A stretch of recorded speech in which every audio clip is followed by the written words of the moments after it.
Public places म्हणजेच सार्वजनिक स्थळे, railway station, bus stop, departmental stores, malls वगैरे वगैरे, ह्या सर्व ठिकाणी ज्या ठिकाणी पुष्कळशी गर्दी असते त्या ठिकाणी आपल्या मुखातून येशू ख्रिस्त हा शब्द उद्गारला गेला तर सर्वांचे डोळे गरगरतात, सर्वांचे डोळे गरगरतात व सर्वांच्या माना आपोआप वळतात. तुम्ही कुठलंही नाव घ्या, कोणाचंही नाव घ्या, कोणाला काही घेणं देणं नाही आणि कर्तव्य नाही, पण येशू ख्रिस्त हा शब्द उद्गारल्यानंतर सर्व अस्वस्थ होतात. एका अशाच घोळक्यातून आवाज आला, नाही नाही, अशा नावाचा इसम जगात नव्हताच.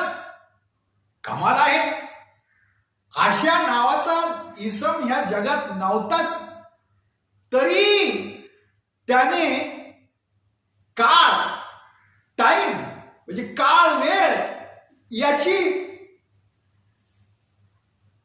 विभाजन केलं. दोन प्रकारे त्यांनी, दोन काळाला त्यांनी, टाइमाला त्यांनी विभाजन दोन हिस्से केले, एडी व बीसी, इसवी सन व इसवी सन पूर्व.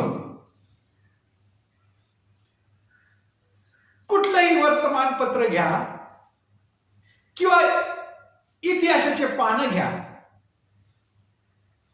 हे दोन शब्द ख्रिस्तपूर्व व इसवी सन हे तुम्हाला आढळून येईल.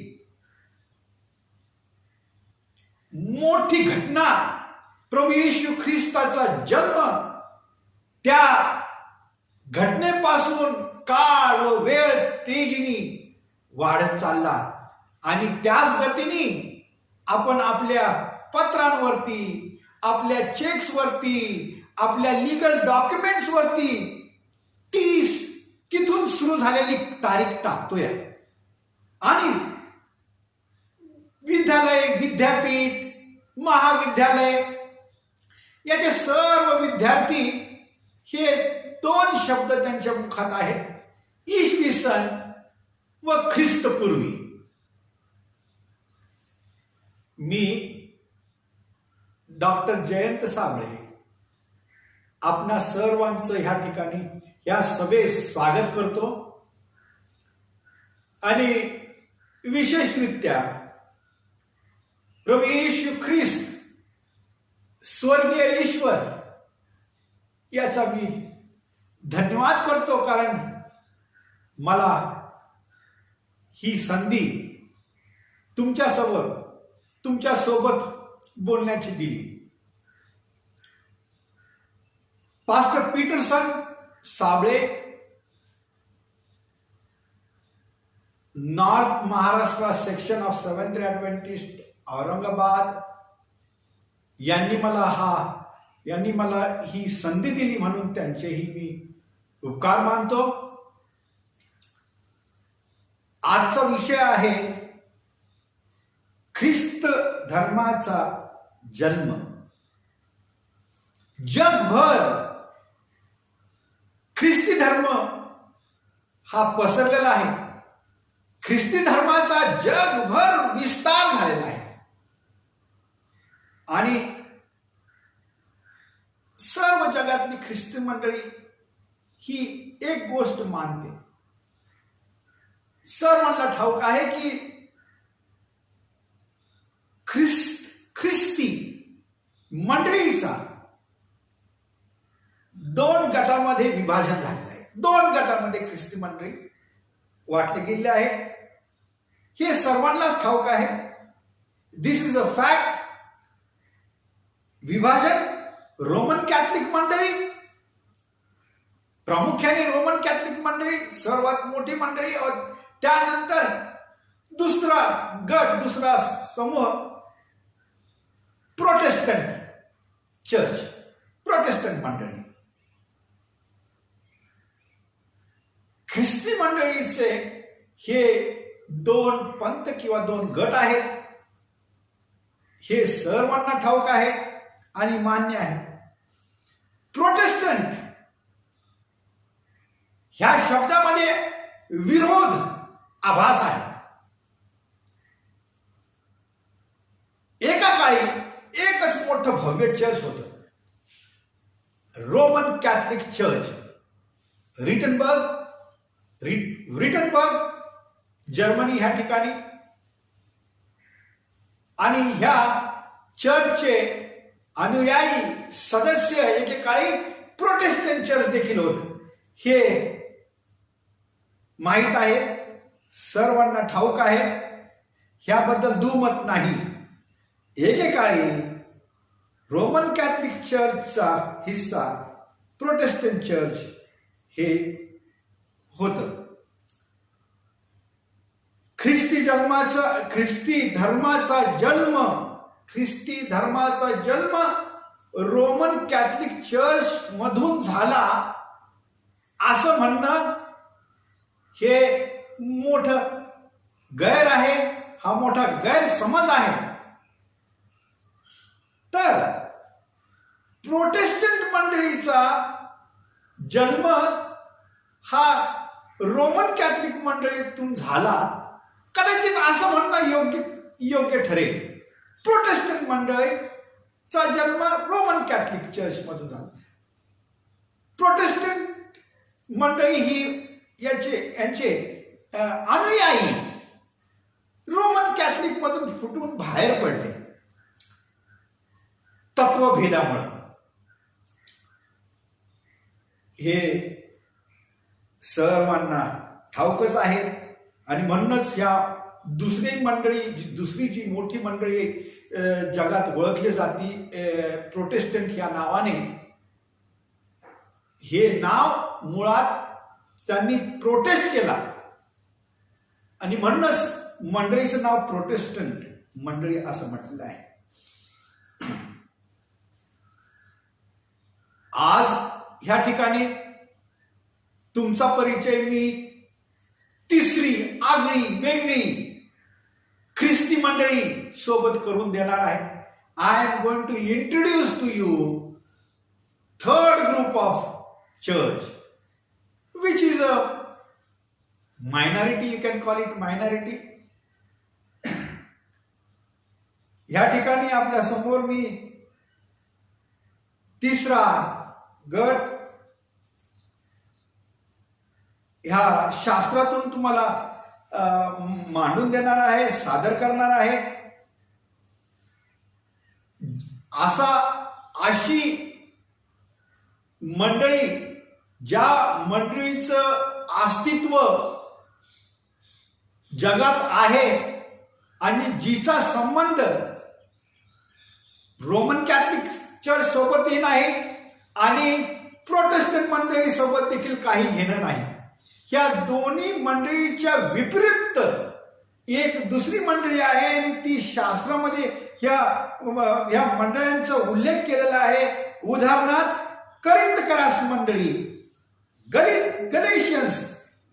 गलितिकरास मंडळी, इफिशियन्स मंडळी, इफिस्करास मंडळी आणि फिलिपिकरास मंडळी, थेसलोनिकरास मंडळी, कलिशिकरास मंडळी, या वगैरे वगैरे या सर्व मंडळांचा उल्लेख शास्त्रामध्ये दिलेला आहे. आणि पाऊल या मंडळाला पत्र लिहित आहे.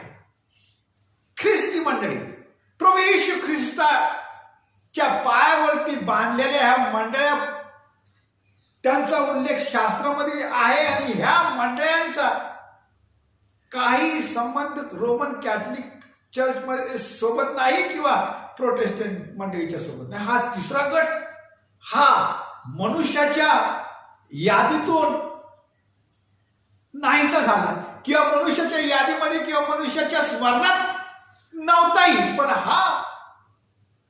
ह्या मंडळीचा शोध घेणं, या मंडळीला वगळून टाकणं हे योग्य नाही. म्हणून ही एक मंडळी आहे, ही ख्रिस्ताची मंडळी, ख्रिस्ताच्या शिष्यांपासून जन्मलेली मंडळी. ही तिसरी मंडळी थेट स्वर्गातून आलेली मंडळी, थेट प्रभू येशू ख्रिस्ताच्या शिकवणीने घडलेली मंडळी, थेट प्रभू येशू ख्रिस्ताच्या शिष्यांच्या मूलभूत पायाच्या द्वारे उभारलेली ही मंडळी, ज्याचा संबंध रोमन कॅथलिक चर्च संगती नाही व ज्याचा संबंध प्रोटेस्टंट चर्च संगती नाही. ही अशी ही मंडळी आहे, आणि ज्यांचे नाव, अशा मंडळीचे नाव ह्या शास्त्रामध्ये नवीन करारात दिलेले आहे, पौलाच्या पुस्तकांमध्ये दिलेले आहे. याच्या व्यतिरिक्त देखील, शास्त्राच्या बाहेर देखील अशा मंडळ्या होत्या जगाच्या पाठीवरती. उदाहरणार्थ वाइल्डनेस मंडळी, जी पॅरलली रोमन कॅथलिक मंडळीच्या सोबत उभारलेली मंडळी, तरी रोमन कॅथलिक सोबत काही संबंध नसणारी, ज्या मंडळीचा छळ रोमन सरकारने, रोमन कॅथलिक चर्चनी किंवा त्यावेळेस रोमन सरकार होतं त्यांनी वाइल्डनेस मंडळीचा छळ केला, असं इतिहासामध्ये लिहिलेलं आहे. पुढे आपला शीर्षक आहे, विषय आहे ख्रिस्ती मंडळीचा जन्म. ख्रिस्ती मंडळीचा जन्म. When was the Christianity born? The birth of Christianity.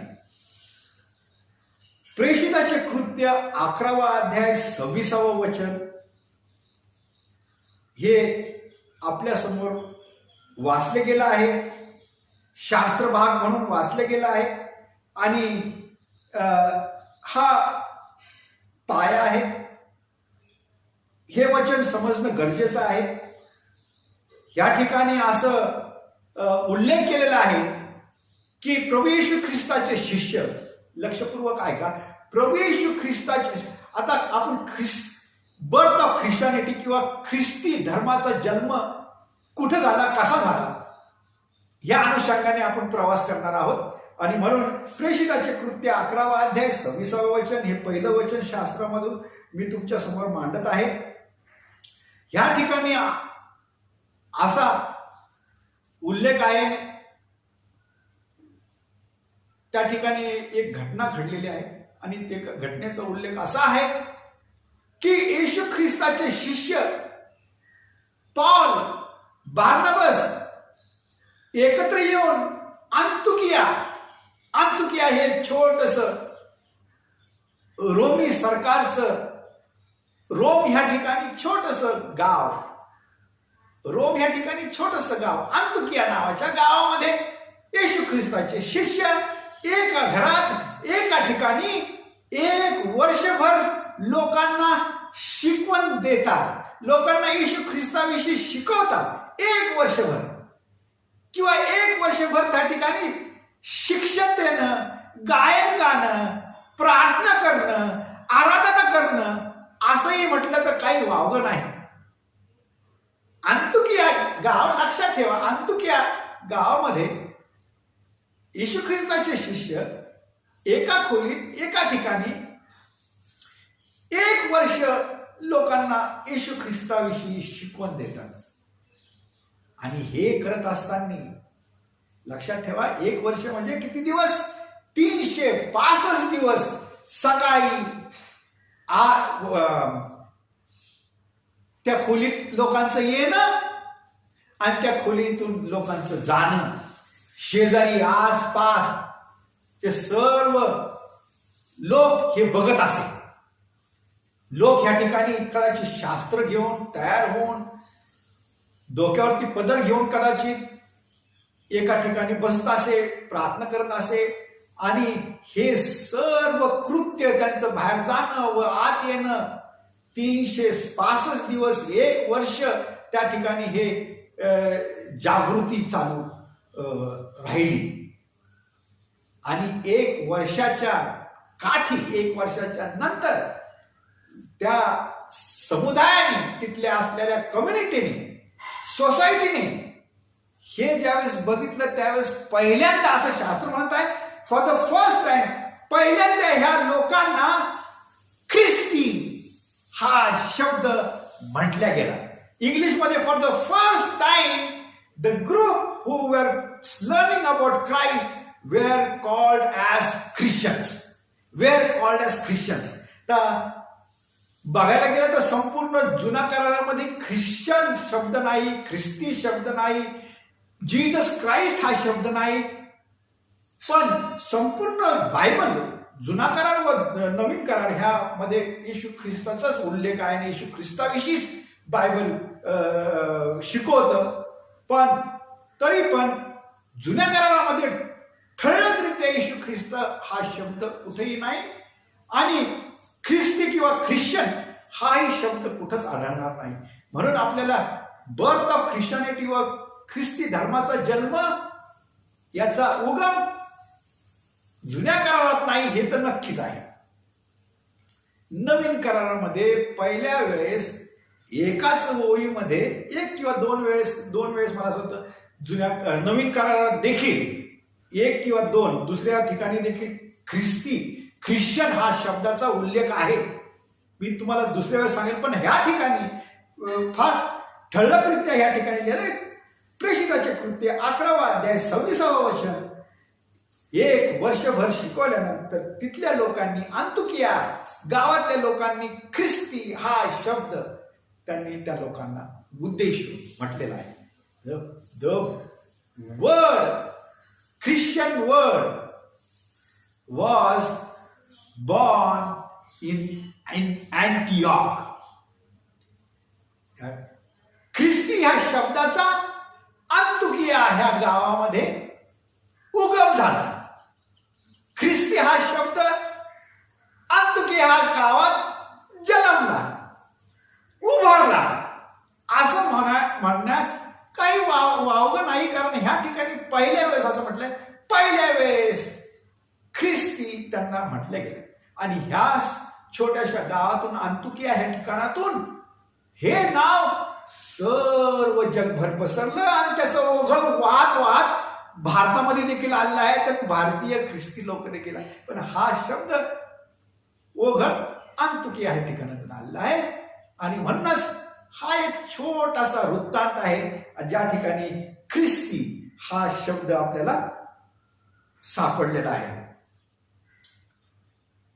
ख्रिस्ती धर्माचा जन्म झाला असं मी म्हणणार नाही, पण ख्रिस्ती शब्द हा ह्या ठिकाणी पहिल्या वेळेस आढळतो नवीन करारात. पुढे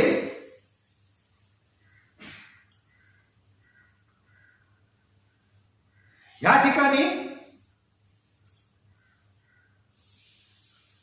कुठलाही ख्रिस्ती व्यक्ती, कुठलाही ख्रिस्ती गट किंवा मंडळी याचा विरोध करू शकत नाही की प्रोटेस्टंट मंडळी ही रोमन कॅथलिक चर्च मधून आलेली मंडळी आहे.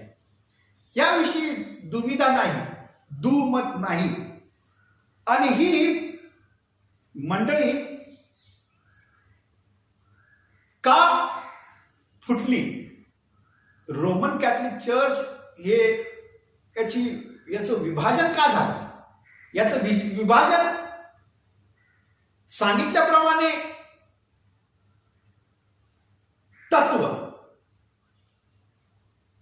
तत्वभेद आणि ह्या तत्वभेदामुळं ख्रिस्ती मंडळीचं विभाजन झालं. रोमन कॅथलिक मंडळी विस्कळीत झाली, विभाजन झाले, फुटली आणि प्रोटेस्टंट चर्च त्यामधून निघालं.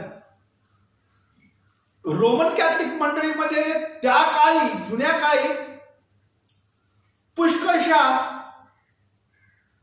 शास्त्रात नसलेल्या शिकवणी व शास्त्रात नसलेल्या रूढी, रिवाज, प्रथा पाळल्या जात होत्या, ज्या शास्त्रात नव्हत्याच. शास्त्रात या रूढींचा किंवा या शिकवणींचा उल्लेखही नव्हता. तरी ह्या रूढी किंवा प्रथा पाळल्या जात होत्या. उदाहरणार्थ पुष्कळशी उदाहरण आहेत. आणि ह्या चुकीच्या शिकवणी शिकवल्या जात होत्या आणि पुष्कळशे धर्मसुधारक ह्या जगाच्या पाठीवरती आले व गेले त्या काळी. आणि त्यांचे नाव आहेत मार्टिन लुथर, झ्विंगली, जॉन वेस्ली, हस, जरोम, मोठी लिस्ट आहे. आणि ह्या यादी जी मोठी आहे त्या यादीपैकी मार्टिन लुथरचं नाव प्रमुख आहे. आपण याविषयी सखोल अभ्यास करूया. स्पष्टरित्या तुम्हाला सांगू इच्छितो तत्वभेदामुळं cell of intelligence, certificate of intelligence. आता हे सर्टिफिकेट ऑफ इंटेलिजन्स, हे सर्टिफिकेट त्याचं नाव इंटेलिजन्स, हे सर्टिफिकेट रोमन कॅथलिक चर्च देत असे. कोणाला देत असे?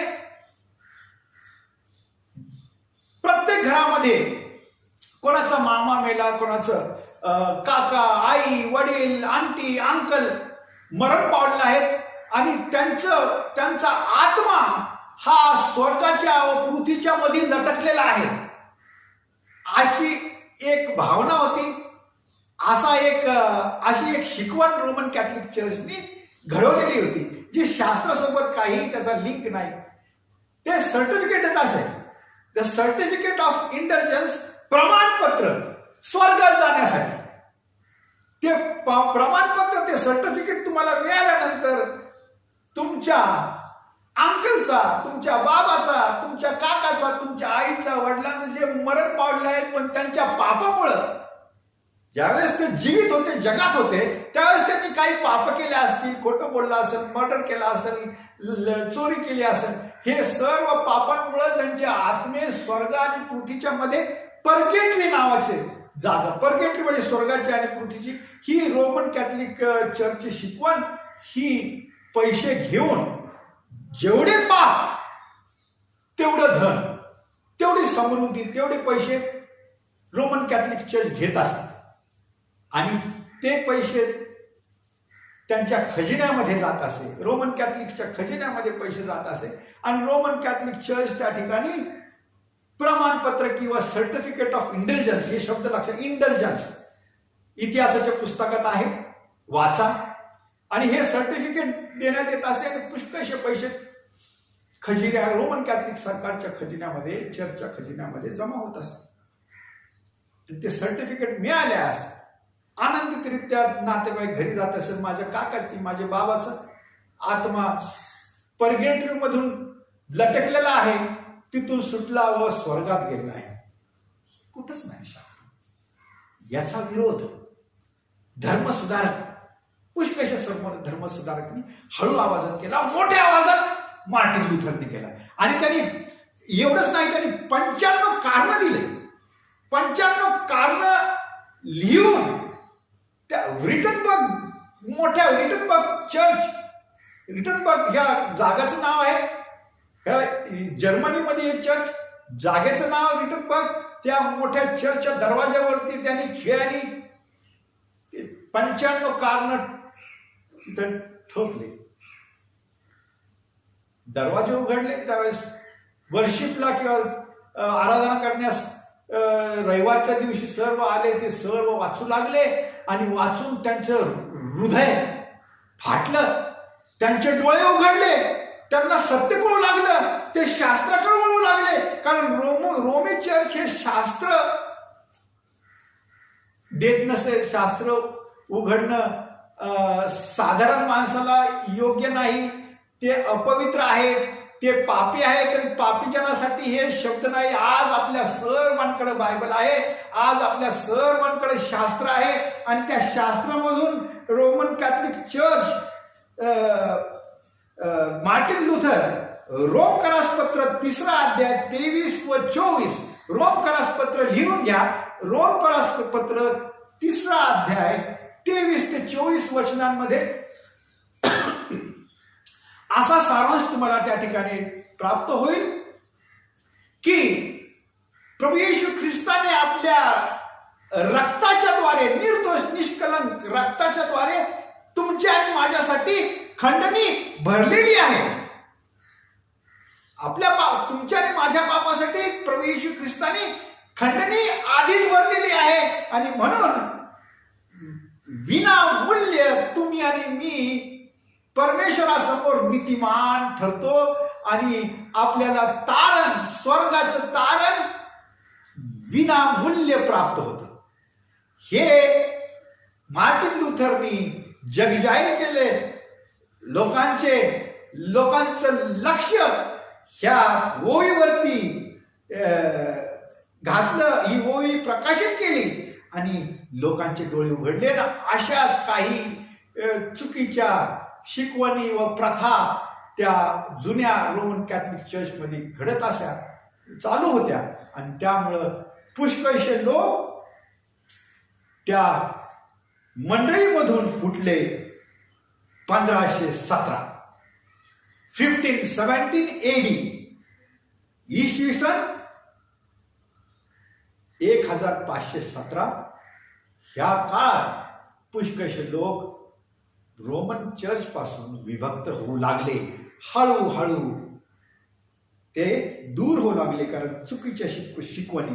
शास्त्र याचाच अर्थ की शास्त्राचा अभ्यास होऊ लागला. 16वी सदी, 16वी सेंचुरी,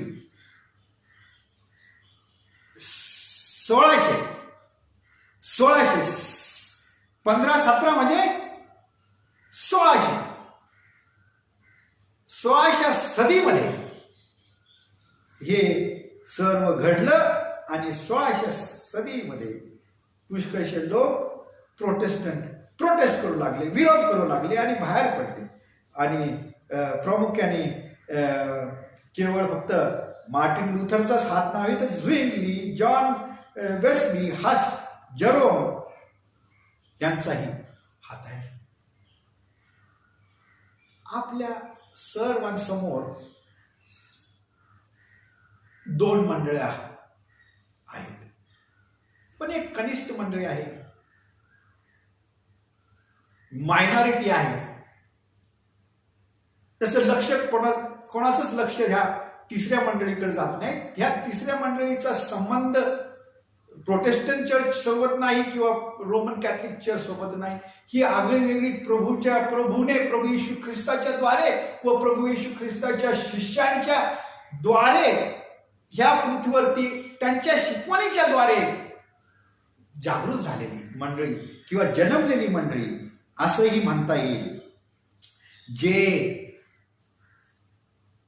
ज्याचा जन्म अशुद्धतेतून झाला. लक्षात, हे वाक्य फार महत्वाचं आहे. घोषवाक्य जरी म्हटलं तरी चालेल.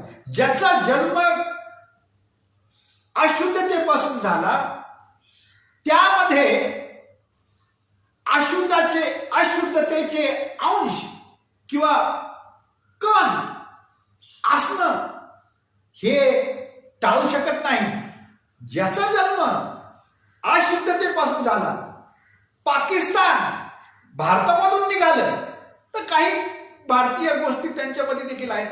तर रोमन कॅथलिक चर्च मधून फुटलेली मंडळी किंवा प्रोटेस्टंट मंडळीचा जन्म रोमन कॅथलिक चर्च मधून आलेला आहे. आणि जे अशुद्धतेपासून जन्मलेले आहे त्यामध्ये अशुद्धतेचे अंश किंवा कण असणं हे टाळू शकत नाही. आणि म्हणूनच ह्या ठिकाणी 3 मंडळाचा उभारणं होत आहे. रोमन कॅथलिक मंडळी, प्रोटेस्टंट मंडळी आणि अंतकिया मंडळी. आपण त्या तिसऱ्या मंडळीला अंतकिया मंडळी म्हणूया. ज्या अंतकिया मंडळीमध्ये इफिस्करास मंडळी, कलेशिया मंडळी, करंतिकरास मंडळी, ह्या सर्व मंडळ्या ज्यांचा जन्म प्रभू येशू ख्रिस्ताच्या शिष्यांच्या द्वारे झालेला आहे, त्यांच्या शिकवणीच्या द्वारे ते उभारलेले आहे. ही तिसरी मंडळी ज्याचा रोमन कॅथलिक किंवा प्रोटेस्टंट सोबत काही संबंध नाही, अशी तिसरी अवशिष्ट मंडळी किंवा मायनॉरिटी मंडळी किंवा लहानशी मंडळी आहे. आणि ह्या मंडळीचा अभ्यास करणं गरजेचं आहे, कारण ह्या शिकवणी रास्त स्वर्गातून, जुन्या करारातून नवीन करारात आलेल्या मंडळ आहेत. यहुद्यांपासून ती नवीन करारात आलेली मंडळी आहे. मध्ये कोणीही त्यांचं मेळ घिसळ केलेलं नाही. नॉन कंटामिनेटेड मंडळी. आता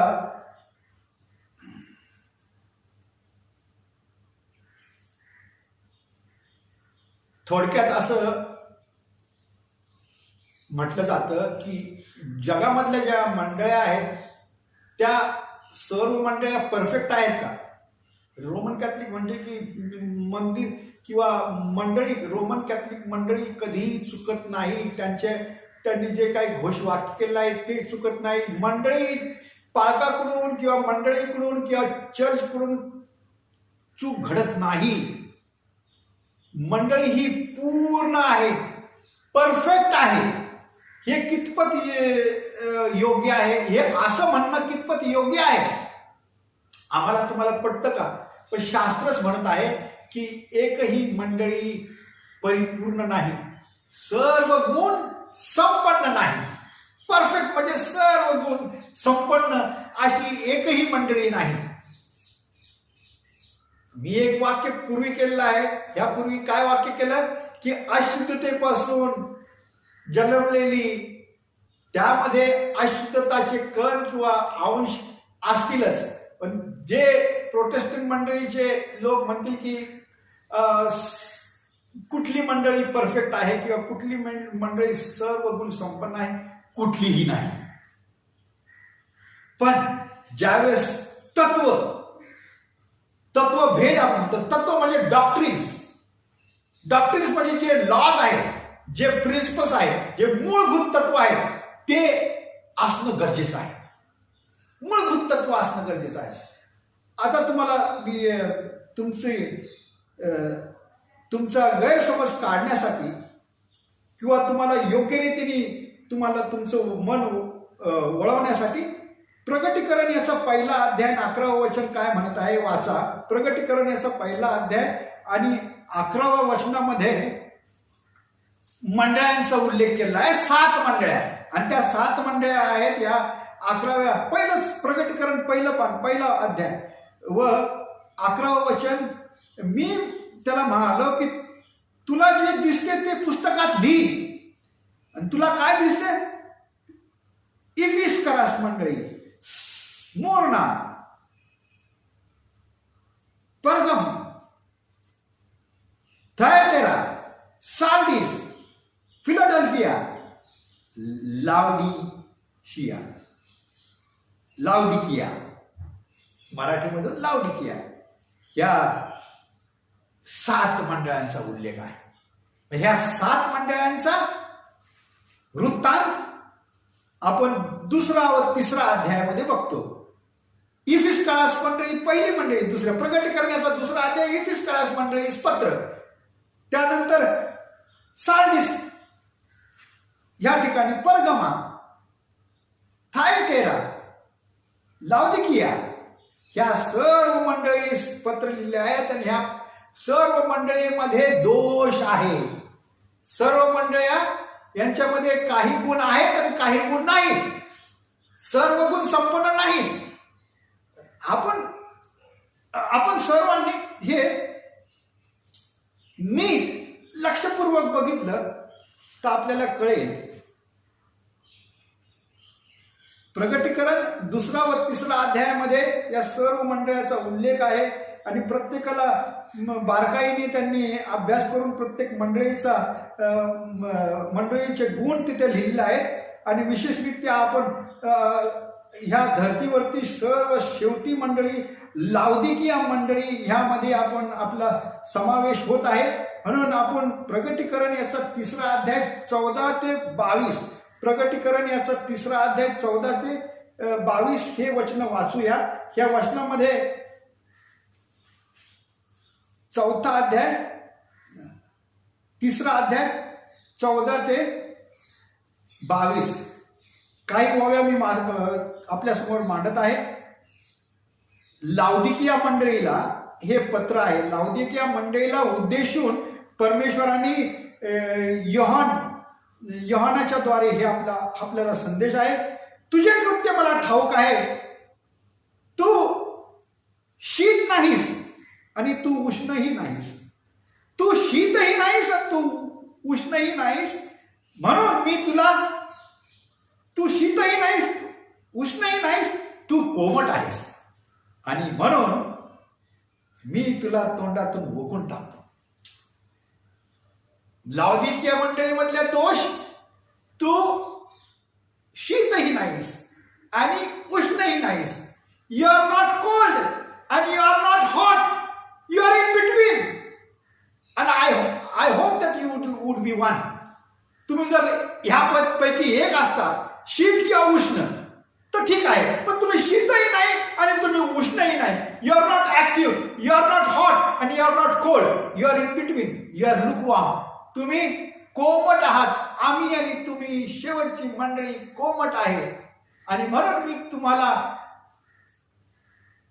तोंडातून ओकून टाकत आहे. मंडळी म्हणत आहे की मी धनवान आहे, मी श्रीमंत आहे, पण तू दारिद्र्य आहेस, तू आंधळी आहेस. पुष्कळशा गोष्टी दिल्या आहेत. ह्या ठिकाणी प्रत्येक मंडळीला उद्देशून हे पत्र लिहिले गेले आहे. 2रा अध्याय 3ऱ्या अध्यायामध्ये 7 मंडळे आहेत, आणि या 7 मंडळांपैकी लाउदिकिया मंडळीमध्ये असा संदेश दिला गेला आहे. एक लक्षात घेणं गरजेचं आहे की या मंडळांमधले दोष दिले, त्यांचे चांगले गुण त्याबद्दलही बोललेलं आहे, स्ट्रॉंग पॉइंट्स, आणि त्यांचे दुर्गुण, त्यांच्या खामिया ज्या आहेत त्याविषयी, आणि शेवटी त्यांचा विलास, म्हणजे डायग्नोस झाल्यानंतर चांगलं काय वाईट काय हे दोन्ही पण तोलमोल करून नंतर लाईन ऑफ ऍक्शन या ठिकाणी म्हणजे विलास, आणि म्हणजे नंतर शेवटी त्यांना तसं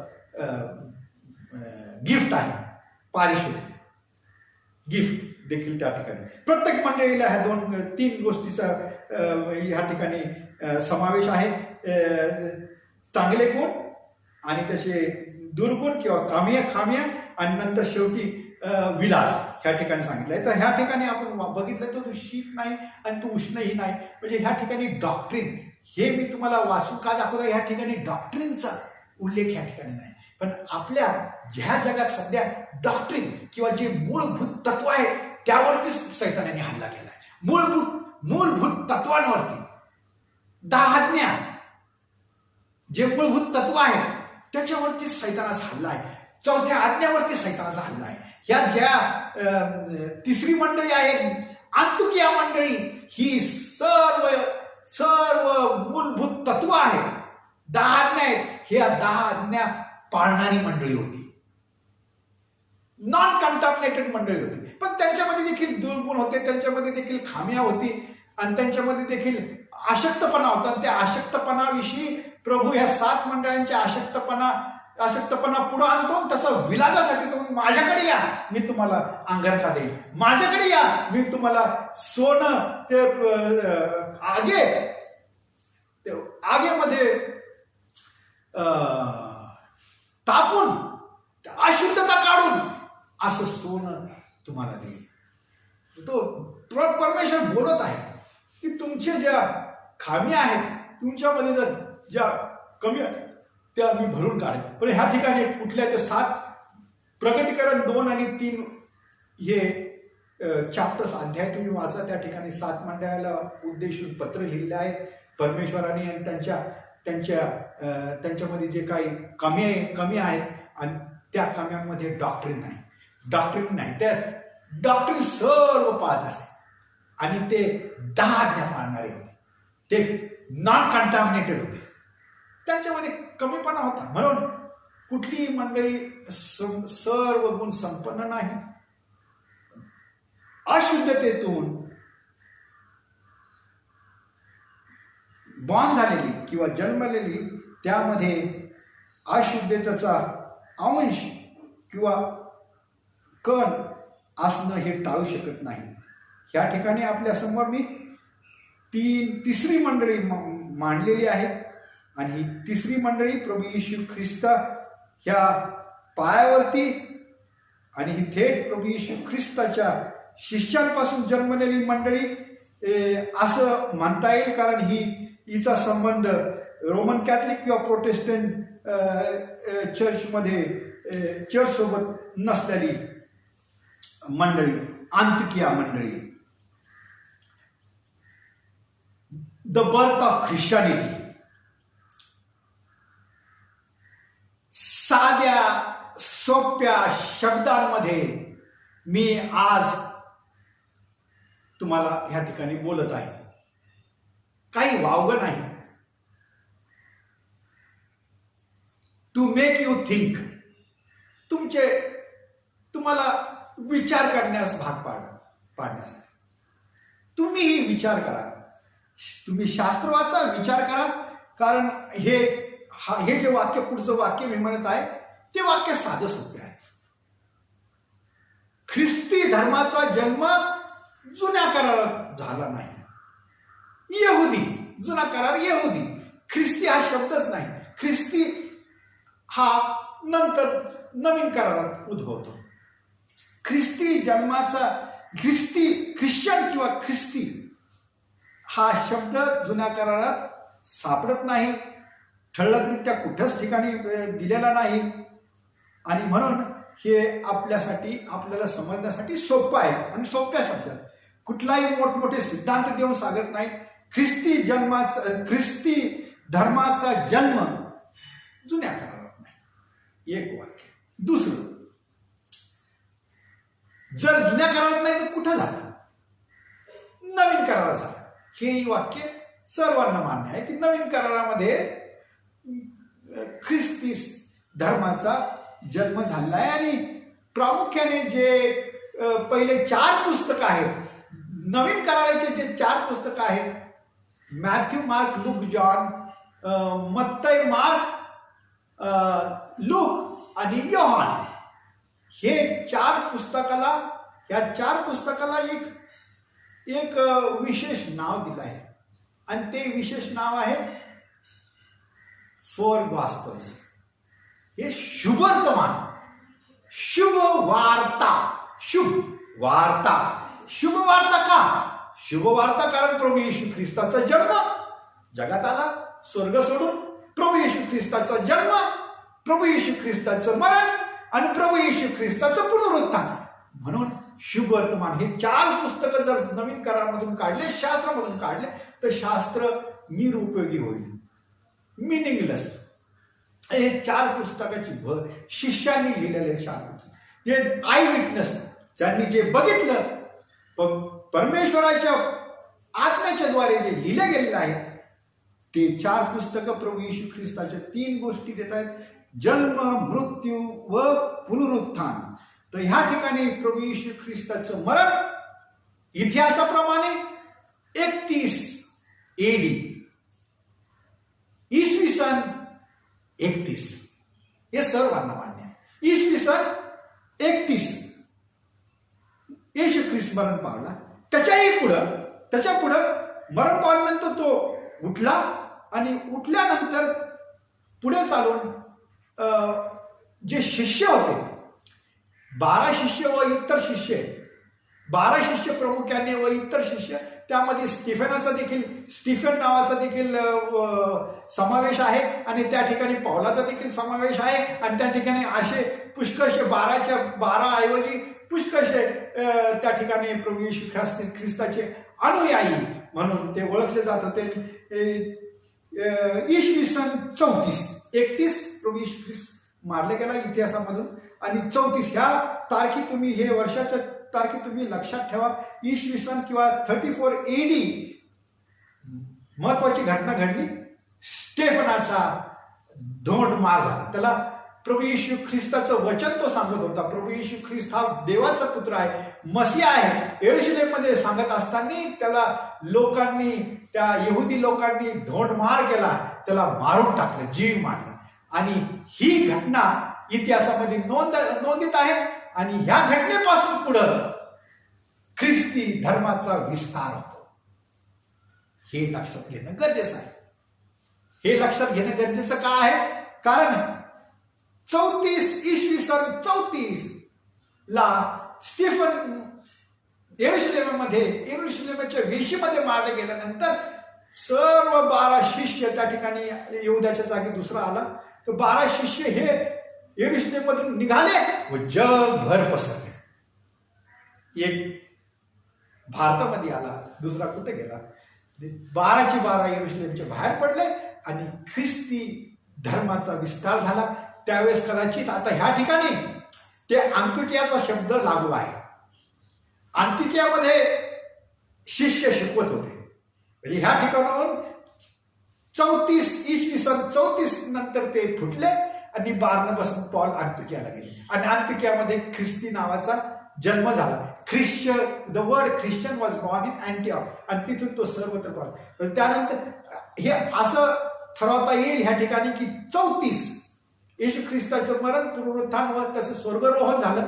तो काही दिवस पुनरुत्थान झाल्यानंतर होता, पण त्यानंतर तसं पुनरुत्थान झालं आणि तो वरती गेला. आणि तो वर गेल्यानंतर जे घाबरट मेंगळे असतील ते शिष्य होते, 12 शिष्य, ते हताश झाले, दुःखी झाले आणि एका मोठ्या खोलीमध्ये, माडीच्या खोलीमध्ये एकत्र झाले. पवित्र आत्मा त्यावरती आला आणि त्या पवित्र आत्म्याने ते भरले आणि जे अशक्त आणि भित्री होते ते सशक्त झाले. पवित्र आत्म्याने सशक्त झाले.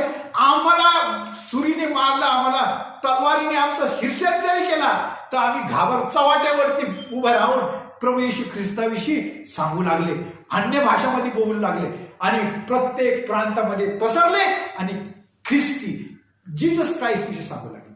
त्यांचं मूळ शब्द येशू ख्रिस्ताचं जन्म, मरण, पुनरुत्थान ह्याविषयी घोषणा करतो. प्रभू येशू ख्रिस्त मसीहा, प्रभू येशू ख्रिस्त देवाचा पुत्र, ही शुभवार्ता जगभर पसरू लागली आणि ती जगभर पसरली. आणि त्यातल्या त्यात आता हे लिंक ह्या ठिकाणी, ही कडी गरजेची आहे, अंत्योकियाची कडी. 34 च्या नंतर कदाचित अंत्योकिया त्या ठिकाणी शिकवत चालले आहे आणि तिथून तो ख्रिस्ती जन्म, म्हणजे ख्रिस्ती धर्माचा उगम 34 AD, इसवी सन 34. हे 34 किंवा 34च्या नंतर नव्या काळामध्ये प्रभू येशू ख्रिस्त वर स्वर्गारोहण झाला, वर घेतला गेला आणि त्यानंतर ख्रिस्ती धर्माचा प्रभाव किंवा ख्रिस्ती धर्माचं पसरणं जोमाने झालं. येशू ख्रिस्त वरती गेल्यानंतर ख्रिस्ती धर्म हा जोमाने जगात पसरवला गेला. सैतानाने थांबवायचा प्रयत्न केला, पण हा थांबवला गेला नाही. प्रभू येशू ख्रिस्ताने हे पेरलं. तर प्रभू येशू ख्रिस्त हा ख्रिस्ती धर्माचा कोनशील, रोमन कॅथलिक नव्हे, प्रभू येशू ख्रिस्त हा ख्रिस्ती धर्माचा कोनशील आहे. दुसरा, आता प्रभू येशू ख्रिस्ती धर्माचा ह्या ठिकाणी तुमचे डोळे उघडणे करणं गरजेचं आहे की 34 AD, इसवी सन 34 हे वर्ष महत्वाचं आहे. का ह्या वर्षानंतर स्टीफनाचा हल्ला झाला, त्याला मारलं गेलं, त्याला दगडाने मारलं गेलं. त्यानंतर the message goes to the Gentiles, जे गॉस्पल आहे, जे गॉस्पल न्यूज आहे, शुभवर्तमान आहे, ते शुभवर्तमान फक्त केवळ यरूशलेमच्या किंवा इस्रायलाच्या मर्यादित राहिलं नाही, ते त्यांच्या हातातून सुटलं. आणि ही तारीख 34 महत्वाची आहे, ही लक्षात ठेवणं गरजेचं आहे. ह्यापुढे रोमन कॅथलिक ह्या चर्चचं एस्टॅब्लिशमेंट फार महत्वाचं आहे. Roman Catholic church, Roman Catholic मंडळी ड्युरिंग द डार्क एजेस, अंधार काळ, अंधाराचा काळ किंवा संकटाचा काळ किंवा छळाचा काळ. रोमन कॅथलिक चर्च हे यांच्या वेळी मोठं चर्च होतं आणि रोम सरकार किंवा रोम गव्हर्नमेंटच्या हाताखाली गुलाम म्हणून यहुदी दोन प्रकारचे गट होते. रोम सरकारच्या गटामध्ये प्रथम गटामध्ये जे मूळ लोक पेगन, त्यांचं नाव होतं पेगन वर्शिपर्स, निसर्गाच्या वस्तूस ते पूजा करत असे, निसर्गाच्या वस्तू ते पूजा करत, प्रामुख्याने सन गॉड सूर्याची पूजा करत असे, सन गॉड. आणि दुसरा गट यहुदी त्यांचे गुलाम होते. यहुद्यांचं राज्य आणि यहुद्यांच्या गुलामगिरीमध्ये रोमी सरकारच्या गुलामगिरीमध्ये यहुदी लोक होते आणि यहुदी लोक हे गुलामगिरीमध्ये असतानाच प्रभू येशू ख्रिस्ताचं वधस्तंभावरती दिलं गेलं हे लक्षात घ्या. जसं भारत सरकार, जसं भारत देश हा अंग्रेजी ब्रिटिशचे गुलाम होते, आपण सर्व भारत देश हा ब्रिटिशचा गुलामगिरी करत होता एका काळी, ब्रिटिश सरकार. तसंच यहुदी हे रोम मध्ये गुलाम होते. या ठिकाणी यहुदी 7वा दिवस पाळणारे आणि सन गॉड म्हणजे पहिला दिवस पाळणारे, संडे पाळणारे, आठवड्याचा पहिला दिवस पाळणारे, सन वर्शिप करणारे, सूर्याची वर्शिप करणारे. पेगन हा शब्द महत्वाचा आहे. Pagan, they were called as pagan. The local people where called as pagan. जे स्थानिक लोक होते, त्या देशाचे, रोमी देशाचे लोक होते, ते पूर्वी ख्रिस्ती नव्हते, ते पूर्वी पेगन वर्शिपर्स होते. आता असतील. आज तुम्ही गेला सर्व रोमन कॅथलिक रोममध्ये रोमन कॅथलिक चर्चेस आहे. मूळ धर्म तो निघून गेला, नाहीसं झाला. पण हा धर्म रोमन कॅथलिक चर्चचं एस्टॅब्लिशमेंट कसं झालं? रोमन कॅथलिकचे मूळ गट यहुदी, रोमी, पेगन वर्शिपर्स, संडे,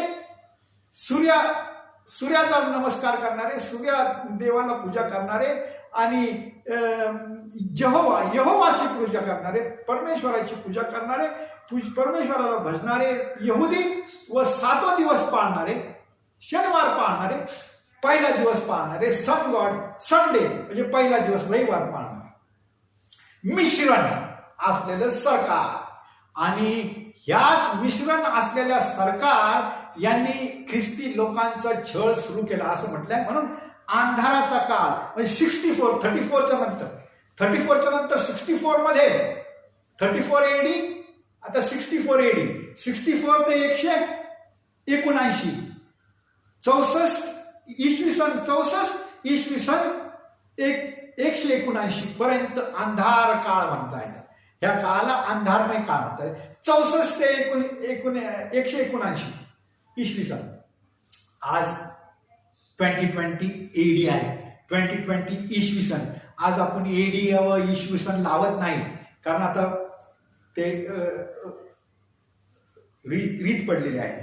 म्हणून इसवी सन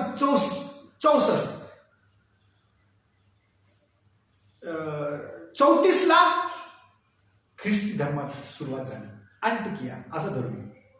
34 AD ला सुरू झालं, 64 ला छळ सुरू झाला, 64 ते 179 छळाचा काळ. आणि ह्या काळामध्ये रोमी सरकारने ख्रिस्ती लोकांच्या जमिनी हडप केल्या, जप्त केल्या, मारहाण केली, छळ केला, त्यांना जाळात जिवंत जाळलं गेलं. आणि धर्मसुधारक देखील जे रिफॉर्मर्स होते, पुष्कळशे ख्रिस्ती रिफॉर्मर्स मारले गेले, त्यांचे बायबल चाळले गेले आणि त्यांचा छळ झाला. आणि ह्या छळ असलेल्या काळामध्ये एक तारीख महत्वाची आहे. ती तारीख आहे 70 इसवी सन 70. ह्या ठिकाणी लोक रविवार पाळू लागले. पुष्कळशे लोक रविवारकडे, first day of the week वळू लागले असं इथं म्हटलेलं आहे. आणि प्रामुख्याने रविवार का पाळतात? तर एक उदाहरण दिलेलं आहे, कारण रेझरेक्शन डे, प्रभू येशू ख्रिस्ताचा पुनरुत्थानाचा दिवस असं साधारणरित्या लोक म्हणतात आणि आजही लोक म्हणतात की पुनरुत्थानाचा दिवस आहे म्हणून आम्ही पाळतो. आता पूर्वी 7वा दिवस होता, आता पहिला दिवस आहे, कारण एक महत्वाची गोष्ट घडलेली आहे. पहिल्या दिवशी रविवारी प्रभू येशू ख्रिस्त उठला आणि म्हणून त्या दिवशी ईस्टर. प्रभू येशू ख्रिस्त मारला गेला शुक्रवारी, क्रूस खांबावरती दिला गेला शुक्रवार. तिसरा दिवस मधला शनिवार, तिसरा दिवस रविवार. मधल्या दिवशी येशू ख्रिस्तांनी कबरेत विश्रांती घेतली. तिसऱ्या दिवशी पुनरुत्थान झालं म्हणून आम्ही रविवार मानतो, कारण मोठी घटना त्या ठिकाणी घडली. हे असं वृत्तांत किंवा असं हे कारण ते देतात आणि आजही देतात. पण ह्याही पेक्षा पुढे आपण जाऊया. ह्या ठिकाणी प्रश्न उद्भवतो. 2 प्रश्नाचं उत्तर आपण ह्या ठिकाणी घेणं गरजेचं आहे. प्रश्न 1, 7व्या दिवसाचं पहिल्या दिवशी कधी रूपांतर झालं, कधी? आणि प्रश्न 2, 7व्या दिवसाचं निर्माण कोणी केलं? इतिहासाच्या पानांमध्ये एक तारीख आहे, ही तारीख नोंद करणं गरजेचं आहे. इसवी सन 312 AD 312 ही फार महत्वाची. सर्व ख्रिस्ती मंडळी, जगामधल्या सर्व ख्रिस्ती मंडळींनी ही तारीख लक्षात ठेवावी. मला माझं तुमच्याशी हात जोडून विनंती आहे, हात जोडून मी विनंती करतो की शास्त्र शोधा आणि आढावा घ्या, अभ्यास करा, शोध घ्या की काय खरं आहे. तर ह्या ठिकाणी 2 गोष्टी मी तुम्हाला देत आहे. इसवी सन 312 आणि एक नाव देत आहे, आणि ते नाव एम्परर कॉन्स्टंटाईन, म्हणजे अधिकारी, अधिपती कॉन्स्टंटाईन, पुन्हा म्हणते कॉन्स्टंटाईन हा रोमी अधिकारी होता. ह्या रोमी अधिकारी हा कॉन्स्टंटाईन नावाचा अचानक रोम मध्ये वर आला आणि त्याने एम्परर मॅक्सिंटियस, त्या ठिकाणी राज्य करणारा मॅक्सिंटियस नावाचा व्यक्ती, रोम सरकार चालवणारा मॅक्सिंटियस याच्यावरती हल्ला केला. कॉन्स्टंटाईननी मॅक्सिंटियसला हरवलं युद्धात आणि तो अधिपती झाला, रोमचा एम्परर झाला. हे लक्षात घेणं गरजेचं आहे. पुन्हा एकदा मी तुम्हाला समज देत आहे की 312 AD किंवा इसवी सन 312 ख्रिस्ती समाजास फार महत्वाचे वर्ष आहे आणि तारीख आहे. आणि कॉन्स्टंटाईन नावाचं गुगलवरती जावा किंवा पुस्तकांमध्ये शोध घ्या आणि तुम्हाला सर्व त्या ठिकाणी प्राप्त होईल. हा व्यक्ती ज्यावेळेस कॉन्स्टंटाईन नावाचा व्यक्ती रोम सरकार चालू लागला, गादीवरती बसला, त्यावेळेस एक महत्वाची घटना घडली. ती म्हणजे त्याने ख्रिस्ती लोकांना सहानुभूती दाखवणं सुरू केलं. ख्रिस्ती लोकांचा पाठीराखा झाला, ख्रिस्ती लोकांवरती दया करू लागला. कोण? एम्परर कॉन्स्टंटाईन, अधिपती कॉन्स्टंटाईन. मॅक्सिंटियस गेल्यानंतर कॉन्स्टंटाईन आला आणि त्यांनी ख्रिस्ती लोकांवरती प्रीती दाखवणं सुरू केलं. 3-4 गोष्टीचा मी ह्या ठिकाणी उल्लेख करत आहे. प्रथम, त्याने ख्रिस्ती लोकांवरती होत असलेला अत्याचार थांबवला, नंबर 1. नंबर 2, तो ख्रिस्ती लोकांचा पाठीराखा झाला. नंबर 3, त्यांनी ज्या जमिनी बंगले जप्ती झाले होते ख्रिस्ती लोकांचे, ज्यांचं त्यांना त्यांनी परत केलं. नंबर 4, फार महत्वाचा नंबर 4 आहे, त्याने कॉन्स्टंटाईन, म्हणून कॉन्स्टंटाईन आणि 312 फार महत्वाची डेट आहे. कॉन्स्टंटाईन हे नाव फार महत्वाचं आहे. ऑफिशियली ख्रिस्ती धर्म हा घोषित केला. त्याने रोम ह्या देशाचा धर्म हा प्रथम धर्म म्हणून घोषित करण्यात आलं. तर कॉन्स्टंटाईनच्या वेळी ख्रिस्ती धर्म रोमचा हा ऑफिशियल धर्म किंवा मोठा धर्म, प्रमुख धर्म म्हणून घोषित झाला. आणि पाचवं आणखी त्याहीपेक्षा मोठं, कॉन्स्टंटाईनने स्वतः ख्रिस्ती म्हणून बाप्तिस्मा घेतला. पाचवं महत्वाचं, त्यांनी स्वतः बाप्तिस्मा घेतला, आहे का नाही? महत्वाच्या गोष्टी या 312 इसवी सन 312 घडल्या आहेत. पण हे का झालं? अधिपती कॉन्स्टंटाईन किंवा एम्परर कॉन्स्टंटाईननी हे चांगल्या उद्देशाने, चांगल्या हेतूने केलं नाही. त्याचा स्वार्थी हेतू होता, हेतू स्वार्थी होता. हे पुढं लक्षात घेणं गरजेचं आहे.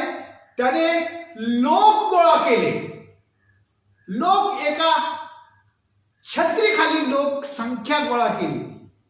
ख्रिस्ती धर्म गोळा केला नाही. त्याने ख्रिस्ती धर्माशी त्याची काही प्रियता नव्हती, पण त्याचा हेतू राजकारणी हेतू होता. त्याचा हेतू पॉलिटिकल हेतू होता. त्याचा हेतू रोम सरकार हे समृद्ध करणं, एकी निर्माण करणं, सरकारमध्ये एकी निर्माण करणं हा उद्देश होता. म्हणून त्यांनी माणसाची संख्या एका छत्रीखाली माणसांची संख्या एकत्रीकरण करणं हा उद्देश होता. आणि म्हणूनच प्युरिटी ऑफ द चर्च याच्याकडे लक्ष होतं. मंडळीची शुद्धता, मंडळीची तत्वाचरित्या, तत्वाकडं, डॉक्ट्रिनकडं त्याचं लक्ष नव्हतं. त्याचं लक्ष केवळ संख्या, ह्या मोठ्या भव्य मंदिरामध्ये मला मोठी संख्या हवी आहे म्हणून त्यांनी 2 मंडळी गोळा केलं. त्यांनी यहुदांना देखील गोळा केलं, ज्यूइश लोकांना, आणि त्यांनी स्थानिक असलेले पेगन, सूर्य वर्शिप करणारे त्यांनी गोळा केले. त्यांनी 2 गोष्टी आणखी पुढे केलेल्या आहेत, हे तुमच्या निदर्शनात आणू इच्छितो. त्यांनी ख्रिस्ती लोकांचा धर्म घेतला आणि दिवस घेतला पेगन लोकांचा. त्यांनी ख्रिस्ती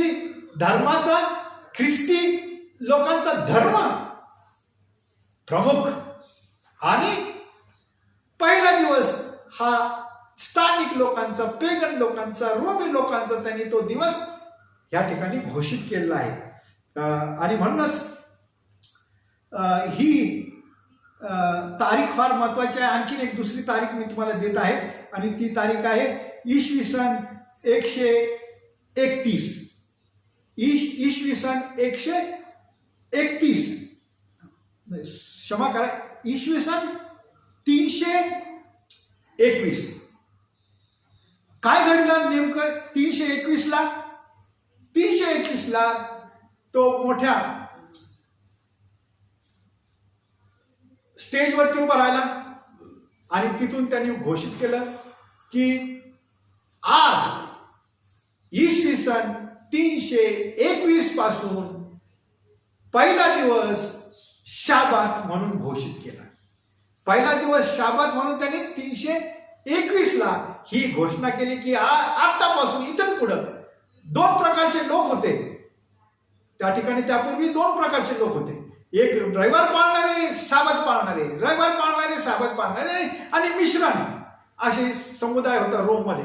पण त्याने 321 इसवी सन 321 AD 321 इज व्हेरी इम्पॉर्टंट, महत्वाची तारीख. ह्या तारखेला ऑफिशियली कॉन्स्टंटाईनने मेजावरती उभा राहून, पुलपिटवरती उभा राहून त्यांनी घोषणा केली की इथून पुढं जो कोणी 7वा दिवस पाळेल त्याचा छळ होईल, त्याची प्रॉपर्टी जप्त केली जाईल. त्यांनी 7व्या दिवशी काम केलं पाहिजे. तुम्ही मार्केटिंग करा, तुम्ही सर्व गोष्टी करा, पण रविवारी तुम्ही मंदिरात या, तुम्ही कुठलीही काम करू नका. रविवार हा शाबात पाळा. 321ला हे घडलं. आणि शेवटी 3 गोष्टी ह्या ठिकाणी सांगतो आणि माझं भाषण समाप्त करतो. 2 पात्र आहेत. मोठं पात्र रोमन कॅथलिक आणि त्यात अन्न आहे,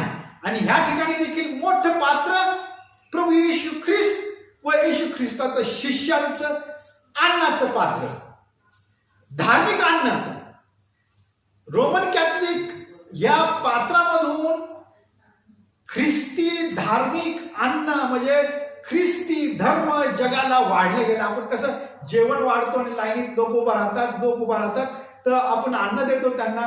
तर ख्रिस्ती लोकांची लाईन म्हणजे जगाची लाईन, ख्रिस्ती लोकांची लाईन नाही, जगाची लाईन आहे. त्यामध्ये भारत देश पण होता, त्यामध्ये पोलंड पण होतं, त्यामध्ये अर्जेंटिना पण होतं, त्यामध्ये ब्रिटन पण होतं. ह्या सर्व लोकांना ख्रिस्ती धर्म ह्या रोमन कॅथलिक पात्रातून वाढले गेला. जर ख्रिस्ती धर्म येशू ख्रिस्ताचे पात्र किंवा येशू ख्रिस्ताच्या शिष्यांच्या शिकवणीचं पात्रामधून धार्मिक अन्न धर्म जर जगाला वाटला असता तर जगाचं चित्र आज आगळं वेगळं असतं.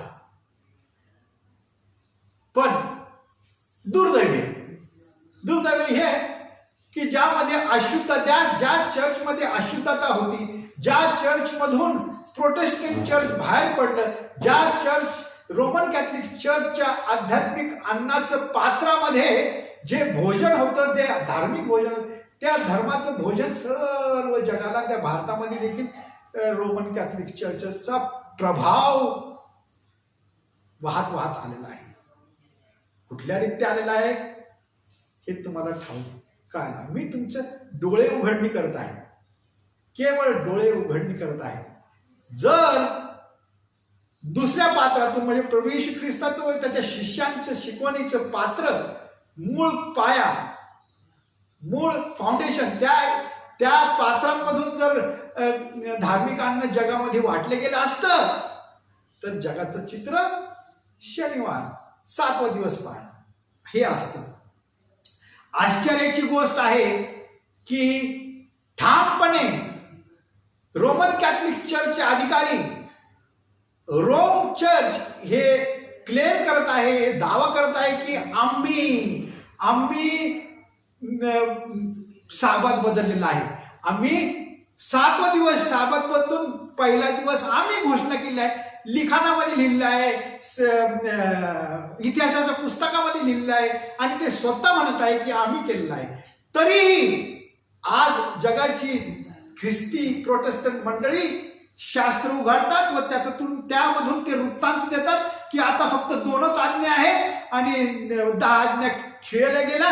आणि पुढे असं म्हणत आहे की शिष्यांनी पहिल्या दिवशी भक्ती केली आणि म्हणून पहिला दिवस आहे आणि पुनरुत्थानाचा दिवस आहे म्हणून पहिला दिवस भक्तीचा आहे. ते शास्त्र उघडून देतात, शास्त्रातून ते ओव्या सादर करतात व आपल्या स्वतःचं समाधान करून घेतात आणि दुसऱ्यांना सांगतात की जुन्या करारातला साबत शनिवार मान्य करतो, नवीन कराराचा पुनरुत्थानामुळं रविवार पहिला दिवस.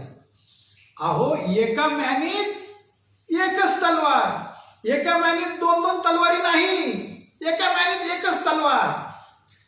जुन्या कराराचा शाबत शनिवार, नवीन कराराचा शाबत शनिवार. जर तुम्ही म्हणाले की जुन्या करारातला शाबत शनिवार आणि नवीन कराराचा रविवार, दुसरे कुठलं तरी एक पंत उठायला तो म्हणाल की आम्ही शुक्रवार शाबत मानतो कारण प्रभू येशू ख्रिस्ताने जीव शुक्रवारी दिला. तिसरा शाबत एका मॅनीत एकच तलवार, एका मॅनीत एकच तलवार.